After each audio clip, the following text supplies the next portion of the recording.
And why am I here? I'm here because I'm fed up with the corporate greed and the corruption in this country and the financial irregularities that have gone unmet, unchallenged by our Congress and our president at this point in time. And people are everybody's hurting, people losing their jobs left and right. And even some of the faces peering out of the windows today, you can see are fearful because tomorrow they may be out of work as well.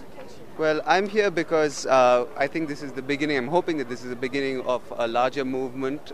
We've seen something start off in Occupy Wall Street, and I'm hoping that this becomes a larger movement where people finally get on the streets because they're really fed up of what's going on. I'm not very political, but I do have a lot of concerns. I continually see things that I find disturbing. Overall, I have a lot of disagreements with the way that the economic system in the United States is kind of run at the moment.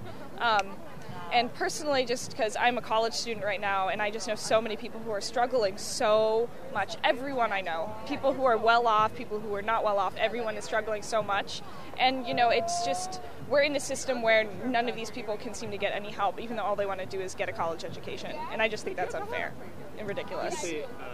I'm here because a lot of criminals got away with a lot of stealing during this particular economic crisis, and the biggest thieving binge in the history of the United States is ongoing. That's why I'm here. I'm here because I'm tired of living in fear of what tomorrow will bring. I'm here because a simple safety net is considered by a lot of people in certain parties to be something extraordinary, unusual, and even evil.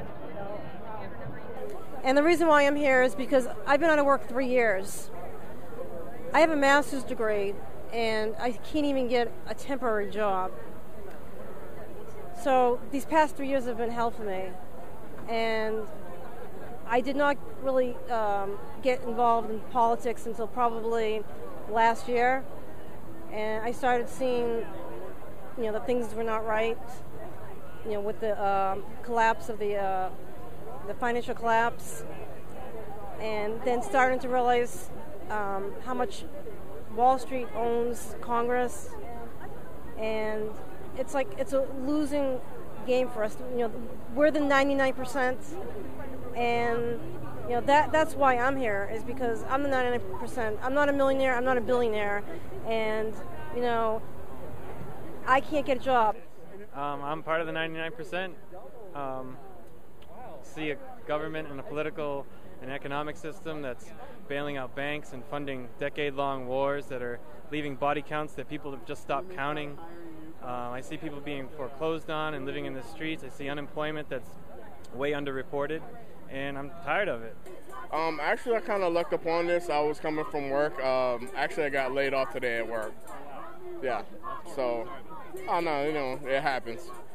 So today was my last day at work. I had a couple of beers, and I was on my way out to the train, and I found this group of brethren, and I just asked people what was going on. Being 2 years in hell with Bank of America mortgage modification, I wrote to everyone. I follow all the steps, first with the bank, then with the government officials. They don't care. They just send you a template letter thinking that you will go away. No, this time people are not going away. We are going outside. We are taking away our streets. We're taking away our country. I was hoping to do a mortgage modification, and I got caught up in that you don't qualify, and then you can't do it because you don't have a job, and even though you need it, you can't do it. And then I sent them my paperwork, and then they asked for it again because they'd lost it. And I just kind of followed it for a few months and realized that I didn't want to go there. I didn't want to have my credit ruined for nothing. I didn't want to get caught in the quicksand. So I sat back and I waited. I've spent all of my savings on a toxic loan, and what I see is that people have been thrown out of their houses. Many people have been thrown out of their houses that don't even have a mortgage. They don't have a mortgage, they don't have a loan, or they've paid it off, or the banks are absolutely crazed. The whole securitization process is screwed. The whole financial system in the country is screwed. I'm here because I'm an organic farmer, and part of what we do at my farm is we donate food to charity. Over the last 2 or 3 years, we've seen a huge increase in the demand for food because there are a lot more people that are in need and in trouble. I'm here because I don't believe that it's right that 1% of the population has so much power and so much money. Top 1% of our country has too much of the wealth, too much of the power, and the bottom 99% is not heard at all. So I'm here to make our voices heard. I'd like to see a movement that grows that is contrary to the economic thinking of these days. A movement that wants to just change the fact that 1% of the people control 50% of the wealth. No, it's our republic has been hijacked by Wall Street and big corporations, and I'm here for me, I'm here for my children, and I'm here for my grandchildren that are not yet born. Matthew, I'm here for the same reason that I was a marcher at the anti-Vietnam War movement at the Pentagon in the 1960s, and I made that leap of faith and joined the movement to make a better world for my son and my grandsons to come. And now my grandsons are in their teens and there's no tuition money for them. My son is unemployed and can't find anything. My Social Security doesn't pay my rent. And I really understand that we were sold out. And it fits a kind of long-term not caring about the middle class or the lower class. The rich get richer and the poor get poorer, and we've lost our middle class. And so that's why I'm here, because I'm angry and I'm determined and I'm supporting the young people that are here, and I hope they're supporting the grannies.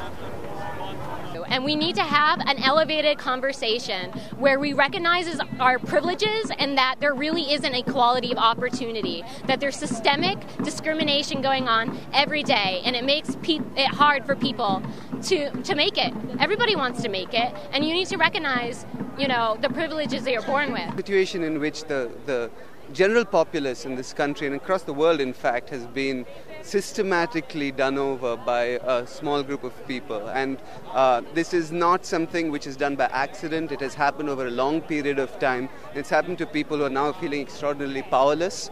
Money doesn't talk, it swears, as Bob Dylan said. Political spending is not free speech, and corporations are not people. We're closing schools, we're privatizing prisons. And it doesn't matter. They give tax breaks, oil companies, but meanwhile they want to cut heating assistance for elderly people. Just about everybody that's not in the top 1% in this country is struggling in one way or another, and worldwide it's no better. Well, I will tell you that I am currently unemployed, and 45% of people that are between 16 and 29 are also unemployed. It's like I come work like 4 months, and then like another 2 months I'm laid off, and I work another 4 months, and it's like 2 months I'm laid off. And it's not like I'm lazy or I don't want a job. I do want a job. I want a permanent job. It's just there's just none out there. I think that people are really fed up with a system that rewards rich people and financiers with millions and billions, while millions and billions of us starve in one way or another, whether it's for education, for decent jobs, for actual food. I think people are fed up. I think this whole country is percolating with an energy that is just looking for an outlet, and I think this can be a part of that. Some people they lost hope. We lost hope in 2008. I voted for Obama. I'm not saying that he's bad, but I don't know what's his deal, but he has Wall Street with him. So we lost hope. So when you lose hope so many times, you just think whatever I do, nobody's listening. Not true. When people see this on the TV, because media is now here. For 2 weeks we've been in New York. They were ignoring us. But you can't ignore people. So now when the rest of people see us here, this is hope. Everybody will be together. And, you know, everybody says, oh, you can't do anything. There's nothing you can do about it. I never really bought that. And I've been waiting for, I keep saying, I wonder when people are going to hit the streets. And I had no clue that it was going to happen like this, and I am so happy. I would say I understand why you're skeptical about a bunch of people camping out in a park. I would also urge them to come down and see it for themselves. You can't make a difference just sitting at your house, keeping it in. You have to come out and share your experience with everyone else and realize that there's a lot of people out there that feel the same way that you do. Turn off Dancing with the Stars and, you know, the whole world is doing this. You know, come and meet your neighbors and, you know, just get involved. I would say that they should be here, or if there's one in their area, that they should be a part of it, because mostly everyone who's watching this is probably part of that 99%. You are the 99%. You can help. They're all here for a reason. We are the 99%, so we need to stick together. We're all in this together. We are the 99% of people in this country. We are the 99%, all of us here. I say come to the party. You know, it's just starting. The more people who are here, the more attention we get, so the more likely we can make a change. So join this group. Join across this country and wherever you can. Join us. We're all in this together. Why aren't you here? Get out here. Come on. If they are not here, they should be here. This is the time. Come out. Our republic, our future, our planet is at stake. We need to take back our country and restore democracy. I would say come down here and be a part of what we're doing, no matter who you are. Come down and talk to people. You know, I don't know what people are seeing in the media or will see if they see anything. Most likely they'll get a very kind of clownish, one-sided picture of what's going down here. Come down and talk to these people. Come, you know, don't be afraid to admit that you want to see things change too. Come on down. I would say, specifically to someone like my father, come down and have a look before I get an earful about it. You'll be here soon. We must restore. We must restore The promise of America. the promise of America. We are the 99%. We are the 99%.